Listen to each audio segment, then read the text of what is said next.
warahmatullahi wabarakatuh.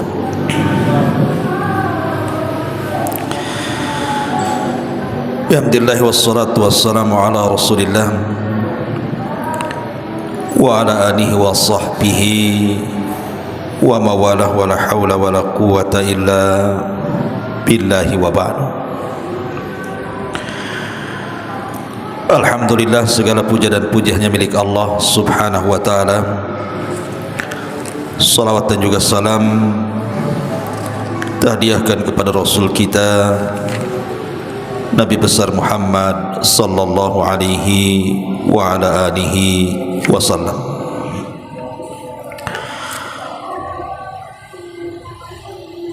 Alhamdulillah, di malam hari ini kembali kita bisa duduk untuk bertolabul ilmi. Salawat dan juga salam demi keberkahan majlis di malam ini kita senantiasa hadiahkan kepada Rasul kita Nabi besar Muhammad sallallahu alaihi wasallam. Allahumma salli ala Muhammad wa ala alihi wa sahbihi wa man sara ala nahjihi ila yaumiddin. Ma'asyiral muslimin yang dimuliakan Allah subhanahu wa ta'ala, malam ini kita akan membahas surah Al-Muzammil ayat 1 sampai 7. A'udzubillahi minasyaitonir rajim. Bismillahirrahmanirrahim. Ya ayyuhal muzammil qumil laila illa qalila nisfahu aw inqus minhu qalila aw zid alaihi wa rattilil qur'ana tartila. Inna sanulqi alaika qawlan thaqila inna nashi'atal laili hiya ashaddu wat'an wa aqwamu qila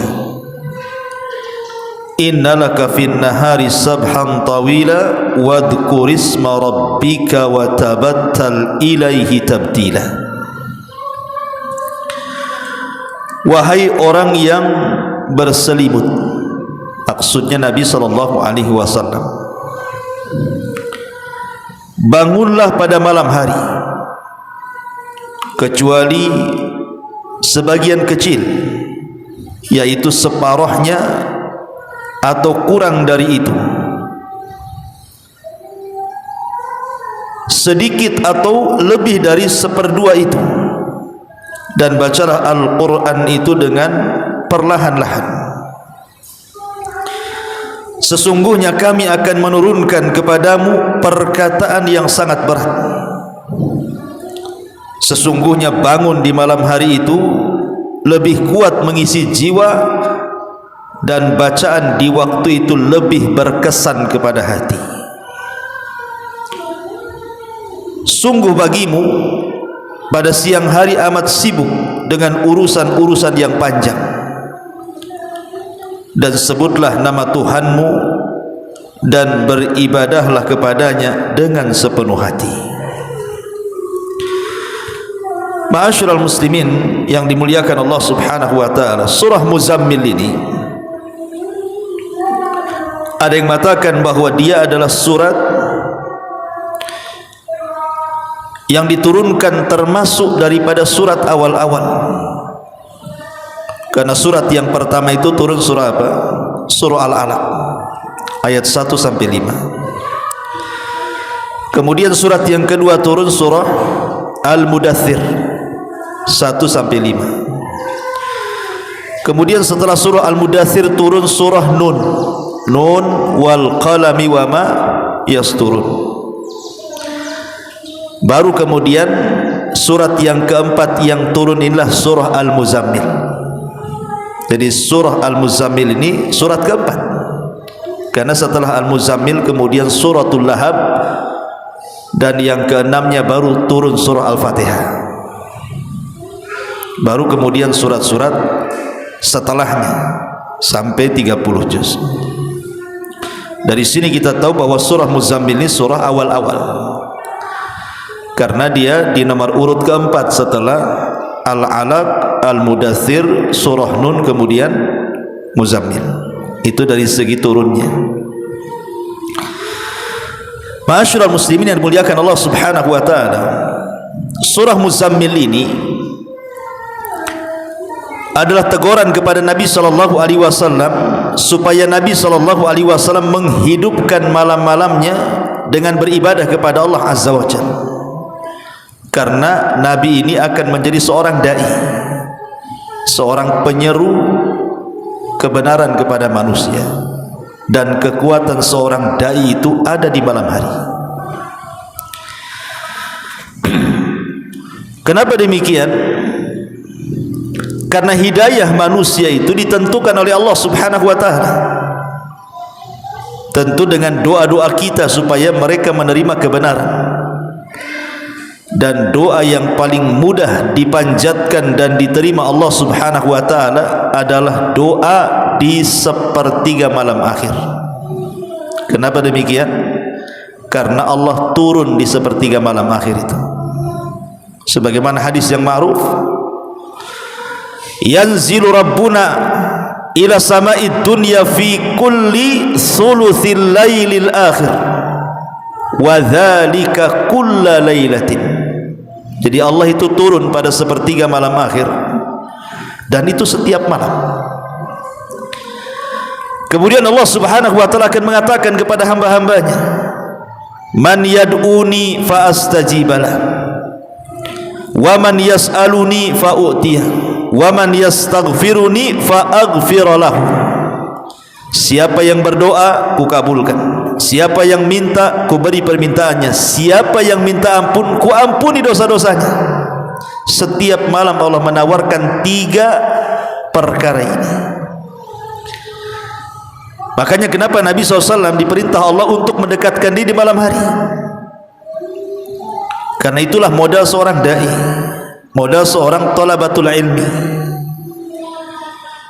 Ma'asyiral muslimin yang dimuliakan Allah Subhanahu wa taala, di sini Allah Subhanahu wa taala katakan, ya ayyuhal muzammil, wahai orang yang berselimut. Maksudnya Nabi sallallahu alaihi wasallam, lihat bagaimana Allah memanggil Nabi kita. Tidak pernah dalam Quran ada panggilan ya Muhammad, tidak ada. Tetapi di Quran itu selalu panggilannya kepada Rasul mesti ya ayyuhan nabi, ya ayyuhar rasul, ya ayyuhal muddathir, ya ayyuhal muzammil. Selalu dalam Quran itu tidak ada langsung menyebut ya Muhammad. Beda dengan nabi-nabi yang lainnya, Allah Subhanahu wa taala menyebut namanya, ya Musa, ya Isa, ya Ibrahim, ya Daud. Selalu kita lewat dalam Quran itu Allah menyebut namanya langsung, dan ini sebuah kemuliaan. Allah Subhanahu wa taala tidak menyebut namanya, tapi menyebut gelarnya. Di sini Allah mengatakan, ya ayyuhal muzammil qumil laila illa qalila. Bangunlah di malam hari, bangunlah di malam hari, kecuali sebagian kecil. Nisfahu awinqus minhu qalila aw zid alaihi warattilil qur'ana tartila. Jadi Nabi sallallahu alaihi wasallam disuruh untuk menghidupkan malam itu dengan 2 cara. Pertama, separuh tidur, separuh menghidupkan malam. Nisfahu artinya separuh tidur sampai separuh malam, kemudian dari separuh malam bangun sampai fajar. Nisfahu awinqus minhu qalilan aw zid. Allah mengatakan, atau kau tambah enggak apa-apa. Kalau ditambah dari separuh berarti menjadi 2/3. Karena malam itu kan dibagi 3, ada sepertiga malam awal, ada sepertiga malam tengah, ada sepertiga malam akhir. Dan malam itu dimulai dari terbenamnya matahari sampai terbit fajar. Berarti sepertiga malam awal dari maghrib ke isya, sepertiga malam tengah dari isya ke pertengahan malam, baru kemudian sepertiga malam akhir sampai fajar. Jadi Nabi SAW diperintahkan Allah untuk tidur separuh malam atau 2/3 malam. Karena di sini Allah mengatakan nisfahu awingkus minhu qalila au zid alaihi. Boleh kau tambah dari separuh itu menjadi sedikit lagi. Kata para ulama maksudnya Nabi SAW boleh tidur di waktu malam itu, menghabiskan waktunya separuh malam atau 2/3 malam. Baru setelah itu bangun. Berarti cara tidurnya Nabi SAW, habis isya tidur, kemudian jam 12 bangun, kemudian tidak tidur lagi sampai fajar, atau dilebihkan 2/3 mungkin sampai jam 2, baru kemudian setelahnya bangun sampai fajar. Itu cara tidur Nabi. Kalau cara tidur kita kan tidak, ya, memang tidurnya jam 11, bangunnya adzan subuh, yang bangun, yang tak bangun bablas. Di sini ma'asyiral muslimin yang dimuliakan Allah Azza wa Jalla, ketika turun surah Muzammil ini, maka Nabi SAW sejak itu tidak pernah nyenyak tidur. Walaupun tidur, yang tidur itu matanya saja, hatinya tidak tidur. Surah Muzammil ini memang agak aneh, unik gitu ya, karena satu-satunya surat di mana akhir daripada surat menghapus awalnya. Jadi akhir surat ini menghapus hukum awalnya. Hukum awalnya mengatakan qumil laila, ini perintah. Dan dalam bahasa usul, al-amru tufidul wujub. Perintah itu asalnya wajib. Artinya solat malam itu ketika awal diperintahkan wajib bagi Rasul dan juga wajib bagi umatnya. Mereka wajib solat malam. Tapi kemudian di akhir-akhir ayat surah Muzammil dihapus kewajiban itu. Dihukum dimansuh, dihapus hukum wajib bagi umatnya, tetapi bagi Nabi SAW tetap wajib. Jadi solat malam bagi kita sunnah, tapi bagi Nabi itu wajib. Makanya Nabi SAW tidak pernah meninggalkan solat malam kecuali 1 kali. Itu pun diperselisihkan apakah Nabi sholat atau tidak, maksudnya sholat malam, ketika Rasul sedang haji di Hudaybiyah. Jadi ketika Nabi SAW sedang melaksanakan haji di Muzdalifah, apakah Nabi SAW ketika itu sholat malam atau tidak? Walaupun pada hukum asalnya tentu Rasul sholat malam, tapi selama hayatnya Rasul tidak pernah meninggalkan solat malam, karena bagi dia solat malam itu wajib masalahnya. Bahkan saking tiap malam Nabi SAW solat malam itu sampai kakinya pecah-pecah. Jadi satu malam Aisyah radhiyallahu anha ini tertidur bersama Rasul, kemudian Nabi SAW bangun kemudian solat malam.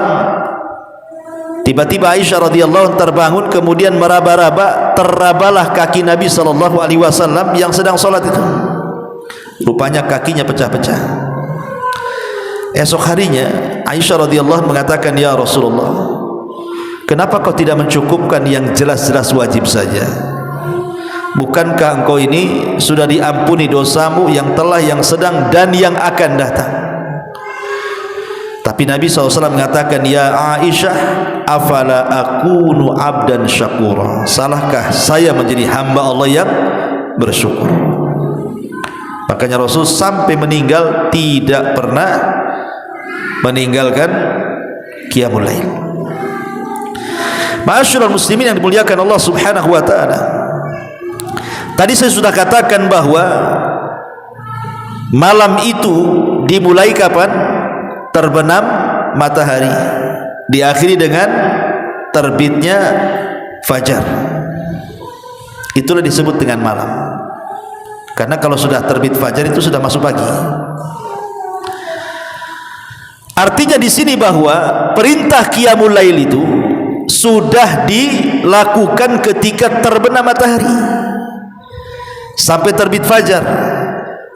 Disitulah perintah qiyamul lail sudah sudah diperintahkan Allah Subhanahu wa taala. Dimulai dari salat maghrib itu disebut qiyamul lail namanya. Karena qiyam lail itu tidak mesti tahajud, tidak.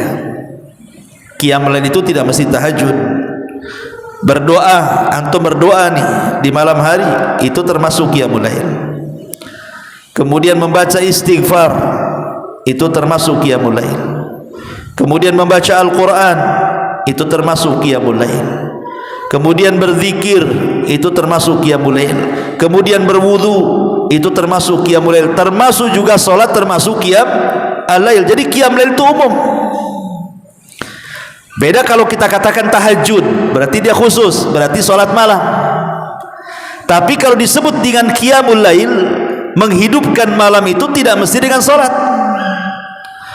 Umpamanya antum bangun tidur, lilir lah karena dingin, pengen kencing, akhirnya antum ke toilet. Sebelum antum tidur lagi, antum sempatkan berwudu, berarti antum sudah melaksanakan qiyamul lail walaupun hanya berwudu, gitu maksudnya. Ataupun hanya berzikir, atau hanya membaca Al-Quran tidak lama, ataupun membaca istighfar dan begitu seterusnya, itu sudah dianggap qiyamul lail itu. Ataupun salat malam, karena qiyamul lail itu kan umum, beda dengan tahajud khusus ya.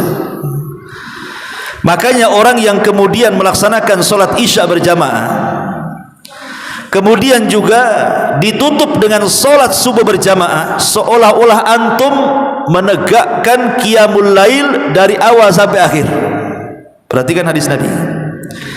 Nabi SAW mengatakan, hadis dalam yang dikeluarkan Imam Abi Dawud, man shallal isya fi jama'atin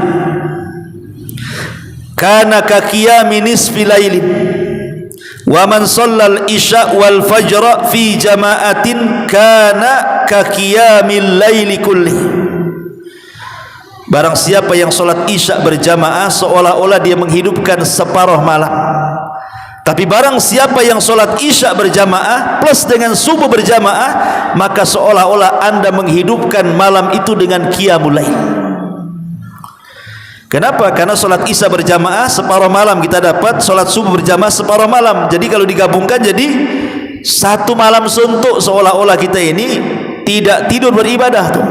Bayangkan hanya melaksanakan dua solat ini saja, solat isya berjamaah, solat subuh berjamaah, kemudian lebihnya antum tidur, itu sudah dicatat antum qiyamul lail satu malam suntuk, mulai terbenam matahari sampai terbit fajar. Nah, luar biasa kan itu. Kenapa demikian? Karena solat yang paling berat dilakukan orang munafik ini solat isya dan solat fajar. Nabi SAW mengatakan, inna athqala salatin alal munafikin salatul isya wa salatul fajri. Salat yang paling berat dilakukan orang munafik itu adalah salat isya dan salat fajar. Kenapa? Kenapa salat isya kok berat? Karena salat isya ini kalau orang sudah kerja capek di siang hari, itu mulai ngerayap ngantuknya itu di waktu isya. Nah, mulai dia ngantuk kan itu. Kenapa kemudian di sholat subuh? Karena sholat subuh itu asik-asiknya tidur itu. Asik-asiknya tidur kan subuh tuh, karena di situ kan mulai dingin tuh cuaca tuh kan. Makanya orang susah bangun. Lah ketika kemudian kita menjaga dua sholat ini dengan cara berjamaah, maka Allah Subhanahu wa taala berikan hadiah dengan cara apa? Seolah-olah kita menghidupkan malam semuanya. Asal syaratnya isya jamaah, subuh jamaah. Ma'asyiral muslimin yang dimuliakan Allah Azza wa Jalla.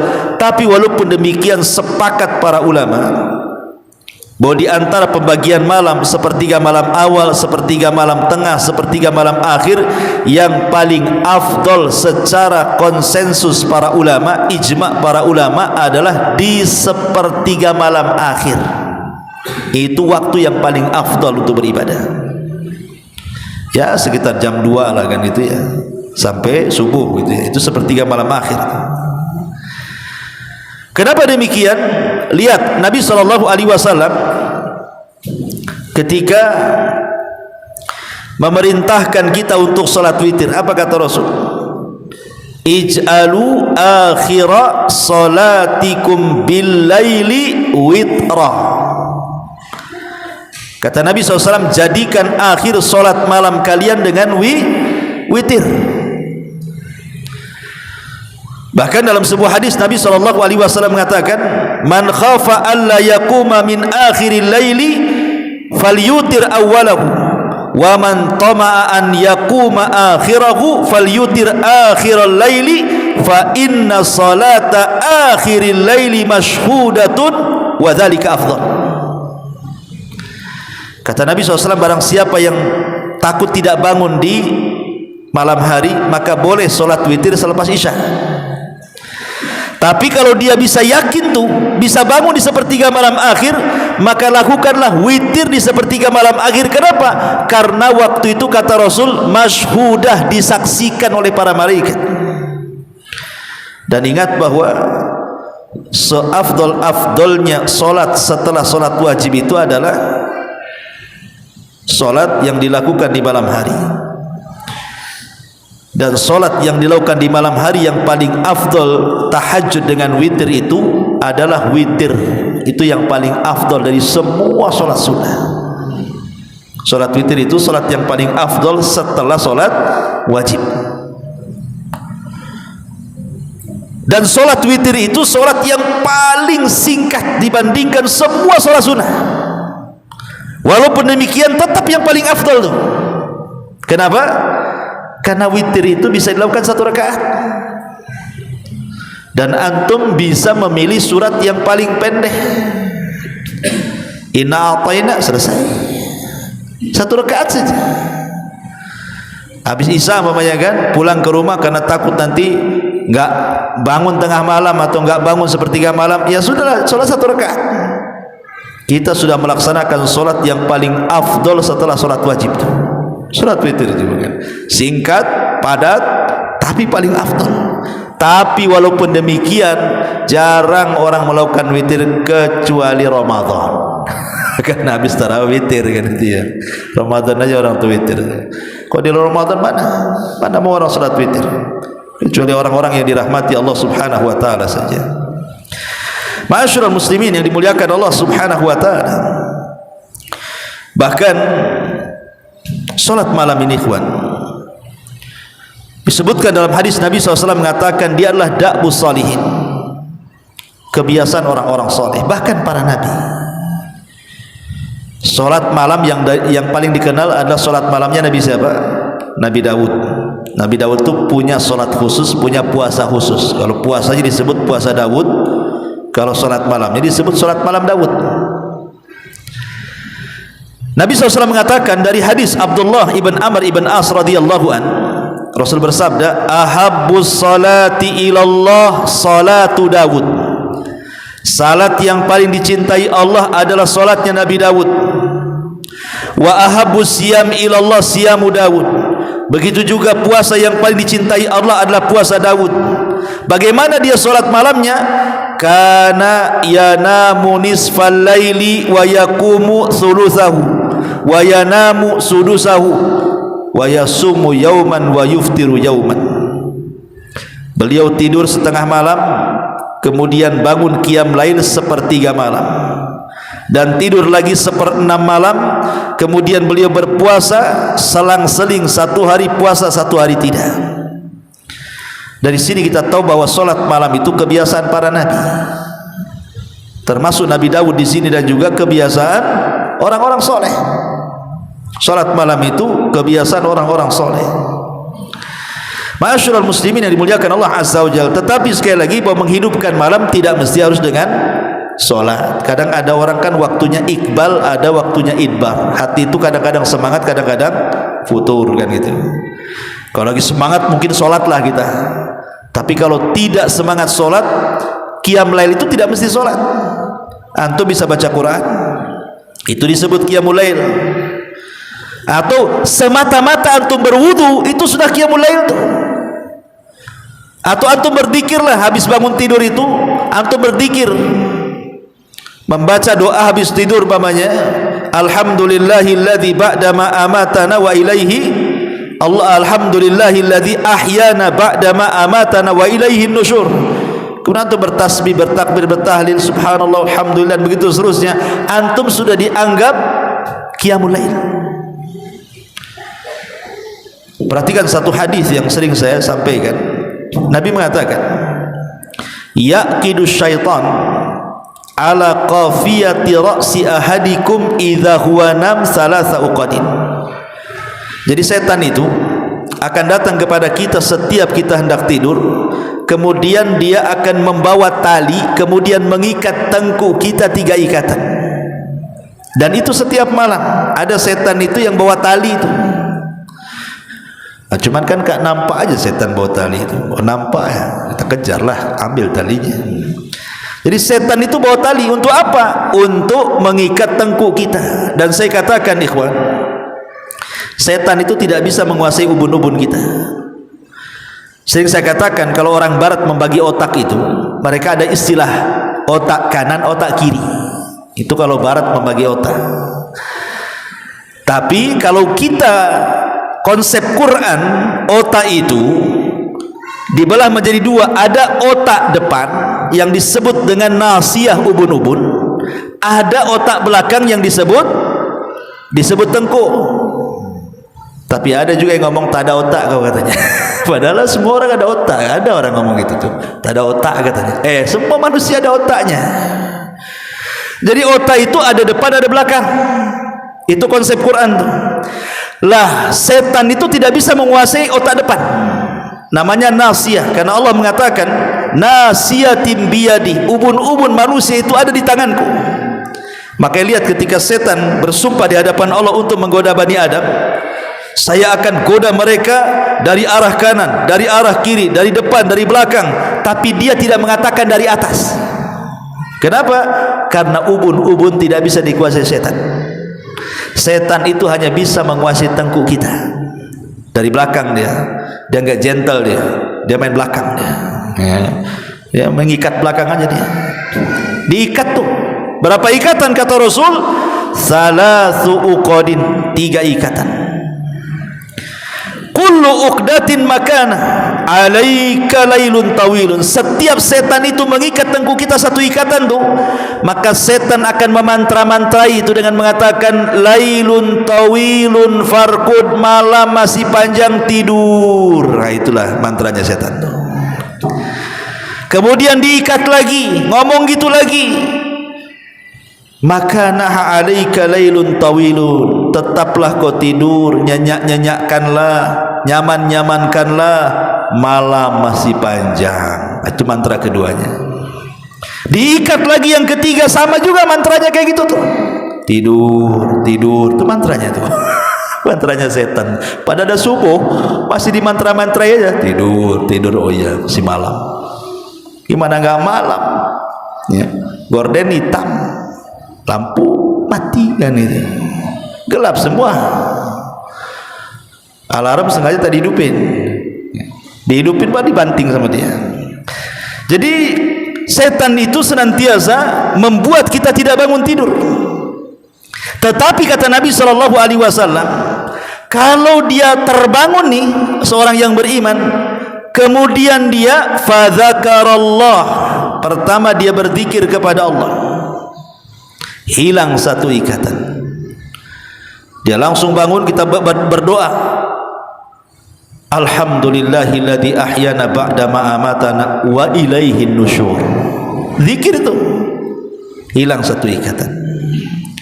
Kemudian setelah dia berzikir, ambil air, berwudu dia. Kata Rasul, wa idza tawaddaa halat uqdatun, apabila dia berwudu hilanglah 2 ikatan.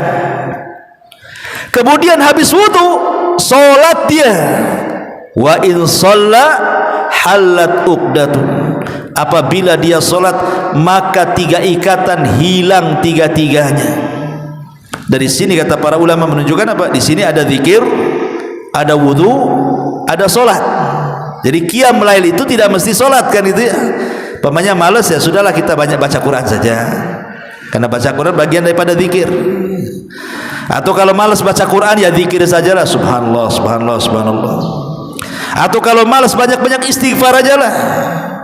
Jadi qiyam lail itu banyak pilihan. Tapi kalau kita bisa menggabungkan semuanya, kita bisa berzikir, habis itu kita wudu, habis itu kita qiyamul lail, maka semua ikatan setan hilang. Dan di pagi hari kata Nabi SAW, maka dia akan terbangun nasyitan thayyiban nafsi, wa illa asbah khabithun nafsi kaslan, kata Rasul. Kalau dia tidak melakukannya, maka jiwanya akan jahat. Tapi kalau dia melakukannya, berzikir, wudu, kemudian salat malam, maka jiwanya akan baik dan hidupnya akan semangat dan terarah kemana dia harus melangkah hari itu. Tapi orang yang tidak pernah qiyamul lail, ikhwatu fiddin, hidupnya rungsek biasanya. Kata ulama, orang kalau tidurnya bangun jam 6, bangun jam 7, bablas begitu saja malam itu, orang seperti ini orang yang paling banyak masalah. Ada aja masalah tuh, nggak berhenti masalahnya. Kadang masalah itu tidak tahu dari mana datangnya, tahu-tahu ada aja masalah tuh. Karena mereka tidak pernah melepas ikatan setan yang ditengkuhnya, makanya ruwet ya. Coba bayangkan kalau satu malam 3 ikatan, 2 malam 6 ikatan, 3 malam 9 ikatan, 100 malam apa enggak? Ini kan benangnya udah ngumpul, cemana dari benangnya tuh. Udah banyak kali ditengkuknya diikat sama setan, enggak bisa bergerak lah kan begitu di situ. Makanya di sini ma'asyiral muslimin yang dimuliakan Allah Azza wa Jalla, lihat bagaimana pentingnya kita ini qiyamul lail. Bahkan Jibril alaihi salatu wassalam, Jibril ini kalau turun menemui Rasul, tidak mungkin turun kecuali membawa perintah yang besar. Tak mungkin Jibril turun hanya ngajak ngobrol Nabi saja kan, enggak mungkin, mustahil. Lain dengan kita, Pak turun ngobrol aja, ya kan gitu. Tapi kalau Jibril kan tidak bisa main dipanggil-panggil kayak gitu kan. Jibril turun saya mau ngobrol, nggak mungkin ya. Pasti Jibril itu kalau turun atas perintah Allah dan membawa perkara besar kepada Nabi SAW. Satu hari Jibril turun menemui Nabi SAW, sebagaimana riwayat Imam Hakim dalam Mustadraknya dari hadis Sahal bin Sa'ad radhiyallahu anhu.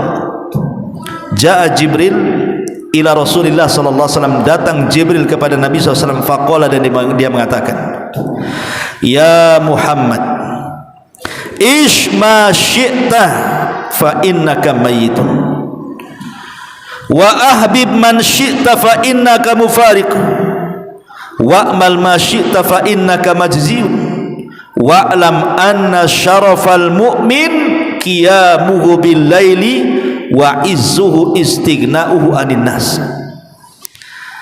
Kata Jibril, wahai Muhammad, hiduplah sesuka hatimu karena engkau pasti akan mati. Cintailah orang yang kau cintai sesuka hatimu karena pasti orang yang kau cintai akan berpisah dari kamu. Dan beramallah sesuka hatimu karena pasti semua amalan akan ada balasannya di hadapan Allah. Kemudian syahidnya di sini, ingat, kata Jibril, wa'lam, ingat, anna syarafal mu'min, kemuliaan seorang mukmin itu adalah qiyamuhu bil laili, ketika dia bisa menegakkan salat malam. Tidak mesti salat, pokoknya qiyam lail. Qiyam lail itu saya katakan tadi kan, tidak mesti harus salat, baca Quran qiyam lail, berwudu qiyamul lail, atau antum sedekah di malam hari termasuk qiyamul lail juga tuh. Seperti yang dilakukan siapa? Zainul Abidin, cucu Nabi sallallahu, cicit Nabi sallallahu alaihi wasallam, putra daripada Husain ibnu Ali. Itu kalau sedekah malam-malam, ikhwan.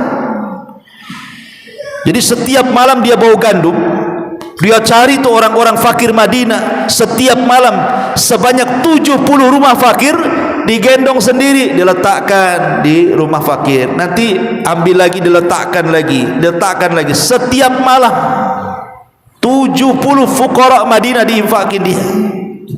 Walaupun demikian, kadang-kadang ada orang fakir itu yang tak tahu berterima kasih, menuduh Zainul Abidin itu bakhil katanya.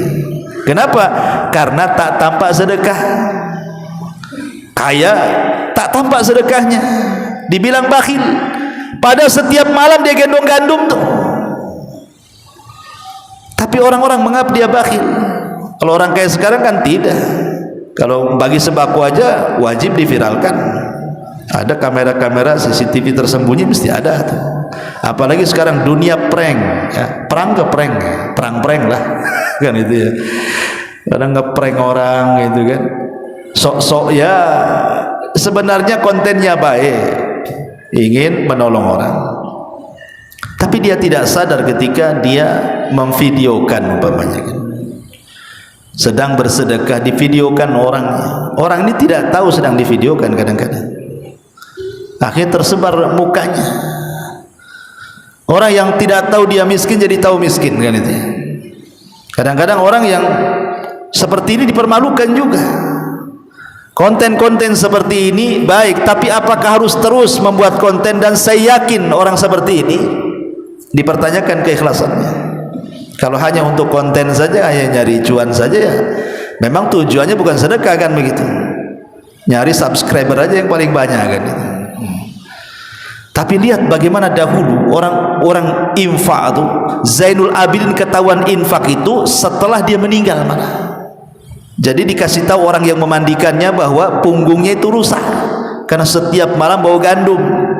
Dan terbukti setelah dia meninggal tidak ada satu gandum yang ada di depan-depan orang kaya itu. Ada. Oh, berarti tahu selama ini siapa yang infak kepada mereka. Zainul Abidin. Nah, ini buat kalau dilakukan di malam hari ya qiyamul lail juga kan begitu. Karena inti qiyamul lail itu kita bangun dalam rangka mendekatkan diri kepada Allah. Tapi itu jangan tiru. Ah, saya ingin tiru kayak Zainul Abidin. Beras satu karung cari ruli jam 2 kan. Antum masuk ruli antum diteriaki baling beras paling padahal itu sedekah tuh kan. Ya sekarang enggak usah, enggak perlu gitu-gitu. Sekarang ini sudah ada SMS banking. Ya, transfer saja. Pengemis-kemis saya punya iPad sekarang. Ya mungkin nanti ke depannya itu enggak ada lagi orang ngemis-ngemis pakai tangan tuh. Langsung dia ngasih nomor rekeningnya. Tolong kirimkan itu ya. Makin maju sekarang ini. Ma'asyiral muslimin yang dimuliakan Allah Azza wa Jalla. Jadi di sini Rasul Jibril alaihi salam mendatangi Rasul dan mengatakan inna syarafal mu'min qiyamuhu bil lail. Sesungguhnya kemuliaan seorang mukmin itu ketika dia bisa menegakkan malam dengan beribadah kepada Allah Subhanahu wa taala. Ma'asyiral muslimin yang dimuliakan Allah Subhanahu wa taala. Dahulu kita akan masuk ke kisah-kisah sekarang. Dahulu ada seorang budak perempuan milik Al-Hasan ibn Saleh ibn Huyai. Jadi ada orang soleh di zaman salaf namanya Al-Hasan ibn Saleh ibn Huyai. Itu punya jariyah, punya budak perempuan. Budak perempuan ini selalu membangunkan tuannya. Kalau sudah datang sepertiga malam akhir, dibangunkan itu tuan-tuannya itu, keluarga tuannya, suruh sholat malam. Dan memang keluarganya Al-Hasan ibn Saleh ini semua istrinya, dia, anak-anaknya sholat malam. Dan yang membangunkan ini biasanya budak wanitanya ini. Ya, nanti kalau sudah semua tuan-tuannya sholat, baru dia sholat. Entah kepepet ekonomi Al-Hasan ibn Saleh ini, akhirnya dijualah budak wanita ini. Padahal itu sebagai alarm dia kan itu, yang selalu membangunkan tiap malam kan budaknya tuh. Dijual nih budak ini, dijual kepada keluarga yang tidak pernah sholat malam. Ya sholat subuh tapi tidak pernah sholat malam. Jadi budak ini selalu seperti karena kebiasaannya di keluarga Al-Hasan ibn Saleh ini, kalau datang sepertiga malam maka dia menggedor pintu kamar tuannya. Wahai tuan bangun, waktunya sholat. Wahai tuan bangun, waktunya sholat. Jadi di keluarga baru ini dia selalu membangunkan, tapi tidak ada satupun yang bangun. Tidak ada satupun yang bangun. Kemudian ditanya, apa kalian tidak pernah sholat malam? Iya, kami tidak pernah sholat malam, kami cukupkan dengan subuh saja katanya. Dari situ dia menangis. Kemudian mencela dirinya. Dia datang kepada majikannya yang pertama namanya Hasan ibn Saleh itu dan mengatakan, kenapa engkau jual kepada ila qaumin su, katanya, Kenapa kau jual kepada keluarga yang jelek akhlaknya, katanya. Kata Hasan ibn Saleh, kenapa emangnya? Hum la yusalluna bil lail, mereka tidak pernah sholat malam. Bayangkan orang dulu, orang enggak sholat malam itu dibilang keluarga jelek. Orang dulu gitu ya, orang salaf itu kalau tidak sholat malam dibilang keluarga jelek tuh.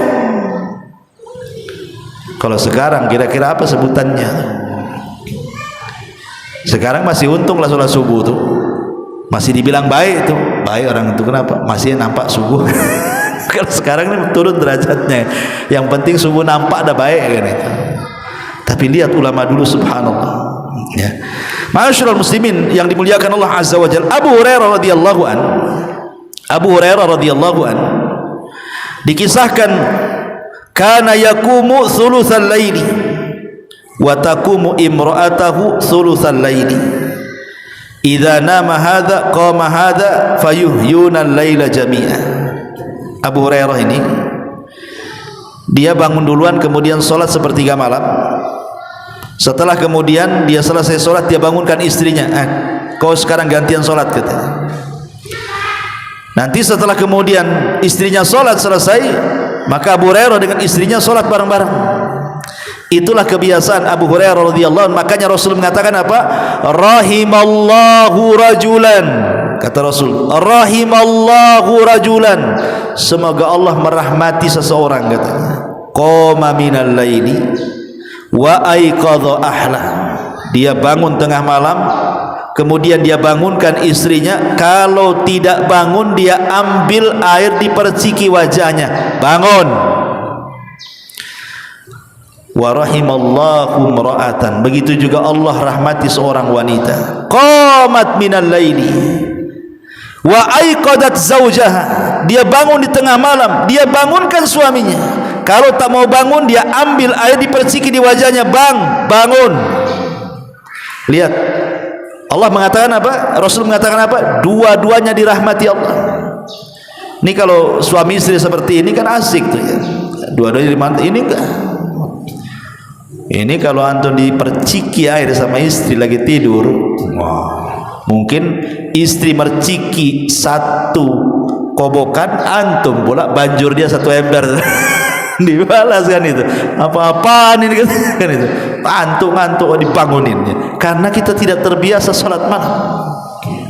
Kalau terbangun malam itu kayaknya sayang. Sayang tidur lagi. Gitu.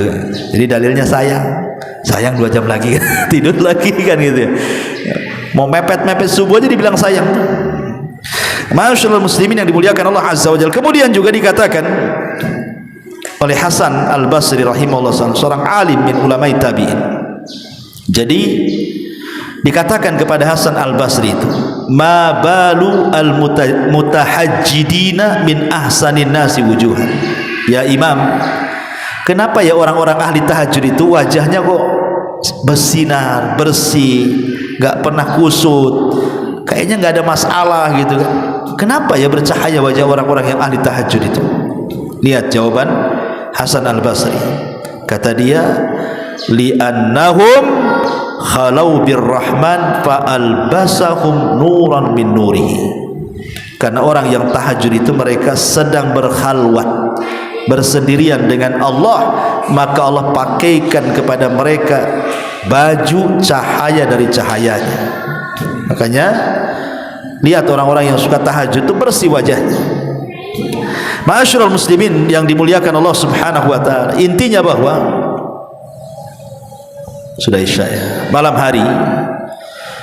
hari itu di sini dikatakan apa namanya, inna nasyiatal laili hiya asyaddu wat'an wa aqwa mukila. Sesungguhnya bangun malam itu lebih kuat mengisi jiwa dan bacaan Al-Quran lebih berkesan. Kenapa demikian? Karena malam itu biasanya ya, orang kalau bangun di tengah malam kemudian ibadah, dipastikan orang itu ikhlas. Mau dia sama siapa? Kecuali antum sholat malam di live di IG lain ceritanya kan gitu. Tapi kalau sholat malam saja dipastikan dia ikhlas. Makanya Tamim ibn Aus Ad-Dari itu kan dikenal sholat malam tuh. Dikatakan, ya Tamim, kaifa sholatuka bilail? macam mana solatmu di malam hari? Kok kamu kuat ya solat tiap hari, kok solat malam? Marah Tamim dan mengatakan, seandainya aku melaksanakan solat 1 rakaat katanya, dan aku tidak ceritakan kepada siapapun, lebih baik dibandingkan aku solat 1000 rakaat habis itu aku ceritakan kepada kalian katanya. Aku tidak akan cerita katanya. Itulah keikhlasan ulama salaf. Subhanallah bihamdika asyhadu an la ilaha illa anta astaghfiruka wa atubu ilaik. Allahu ta'ala. Assalamualaikum warahmatullahi wabarakatuh.